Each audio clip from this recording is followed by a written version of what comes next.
Hi, in front of me is Samsung Galaxy A3 Core, and today I would like to show you how you can add event to calendar on this device. Start by accessing calendar. Now you need to pick a date and tap on this plus icon at the bottom right corner. Then customize your event however you want to.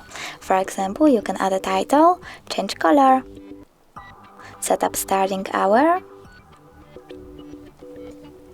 ending one, or turn off this feature by clicking on the all day over here.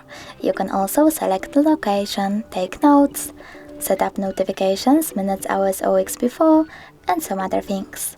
When you're done, tap save at the bottom right corner, and as you can see, my event was successfully added. If you want to get rid of it, you need to hold it, tap on delete, and confirm your choice by tapping on delete one more time. Thanks so much for watching. If you enjoyed this video, leave a like, comment and definitely subscribe. Bye!